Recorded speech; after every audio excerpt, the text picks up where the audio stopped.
Rampachodavaram area ఆసుపత్రికి మావోయిస్టుల మృతదేహాలను తరలించారు పోలీసులు. మారేడుమిల్లి ఎన్కౌంటర్లో మృతి చెందిన 7 మావోయిస్టుల మృతదేహాలను ఆసుపత్రికి తీసుకొచ్చారు.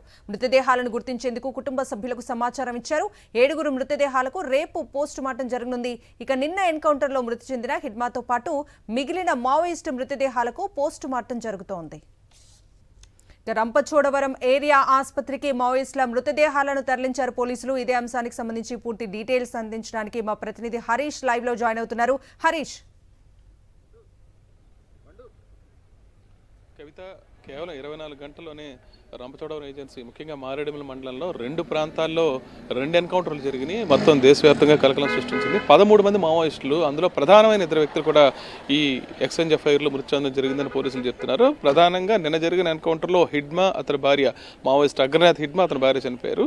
ఇవాళ జరిగిన ఎన్కౌంటర్లో పోలీసులు వాళ్ళు తెల్లవారుజామున 5:30కు ఏదైతే మారేడు మండలం జిఎం వలస ప్రాంతం ఏదైతే ఉందో అక్కడ జరిగిన ఎన్కౌంటర్లో మా జోగారావుతో పాటు ఆంధ్రవర్స ఏఓబి కమాండర్, డిప్యూటీ కమాండర్ జోగారావుతో పాటు మరో 6 కూడా, మొత్తం 7 మృతి చెందారని చెప్తున్నారు. అందులో 3 మహిళలు కూడా ఉన్నారు. ముఖ్యంగా జోగారావుకు సంబంధించి ఆంధ్రప్రదేశ్లో అయితే ఏపీ తెలంగాణలో 20 లక్షల రివార్డు ఉంది. అదే ఇతర రాష్ట్రాల్లో కూడా మరో 20 లక్షల రివార్డు ఉందని చెప్తున్నారు. ప్రధానమైన వ్యక్తిగా చెప్తున్నారు. ఈ 2 ఎన్కౌంటర్లో 13 మంది మృతి చెందారు. నిన్న జరిగిన ఎన్కౌంటర్కి సంబంధించి హిడ్మా, అతని భార్య, మొత్తం ఈ మృతదేహాలు 6 కూడా రంపచోడవరం ఏరియా ఆసుపత్రికి తరలించడం జరిగింది. అయితే వీళ్ళకి సంబంధించిన బంధువులు కానీ రక్త సంబంధితులు కానీ ఎవరు రాకపోవడంతో ఇవాళ మధ్యాహ్నం వరకు ఈ ప్రక్రియ, పోస్ట్ మార్టం ప్రక్రియ అయితే ప్రారంభం కాలేదు. తర్వాత కొద్దిమందికి సంబంధించిన వాళ్ళు రావటం, ముఖ్యంగా ఈ మృతదేహాల ఐడెంటిఫికేషన్ జరగాలి. దానికి సంబంధించిన ఐడెంటిఫికేషన్ ప్రక్రియ అనంతరం కొన్ని మృతదేహాలకు పోస్ట్ మార్టం అయితే జరిగింది. ఈలోపు ఇవాళ జరిగిన ఎన్కౌంటర్కి, జిఎం వలసలో జరిగిన ఎన్కౌంటర్కి సంబంధించి 7 మృతి చెందారు శంకర్తో పాటు. వీళ్ళు 7 మృతదేహాలను ఇవాళ సాయంత్రానికి రంపచోడవరం ఏరియా ఆసుపత్రికి తరలించారు. వీటికైతే ఇప్పటిదాకా పోస్ట్ మార్టం ప్రారంభం కాలేదు. బహుశా అది రేపు జరిగే అవకాశం ఉంది.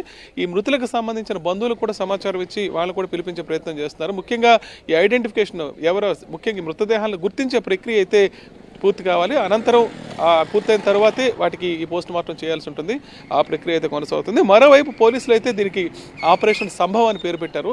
నిన్న జరిగిన ఎన్కౌంటర్లో హిడ్మాతో పాటు 6 అక్కడే చనిపోయారని చెప్తున్నారు.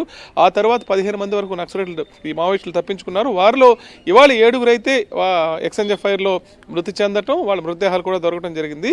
దీనికి సంబంధించిన ఆపరేషన్ అయితే ఇంకా కూడా మారేడుమిల్లి, అదేవిధంగా రంపచోడవరం ఏజెన్సీ మొత్తం కొనసాగుతుంది అంటున్నారు. ఎందుకంటే దీనికి ఆపరేషన్ సంభవ్ అని పేరు పెట్టడం జరిగింది. ఇంకా ఈ గాలింపు అయితే ఆపరేషన్ సంభవ్ పూర్తి కాలేదు, ఇంకా కొనసాగే ప్రక్రియ ఉంటుంది. ప్రధానంగా ఛత్తీస్గఢ్లో రిక్రూట్మెంట్స్ అయితే చాలా ఎక్కువగా జరిగింది. దీనికి సంబంధించి ఇంకా ఎవరైనా మావోయిస్టుల కదలికలు ఇక్కడ ఏమైనా ఉన్నాయనే ఉద్దేశంతో విస్తృతంగా కోమింగ్ అయితే అధికారులు నిర్వహిస్తున్నారు.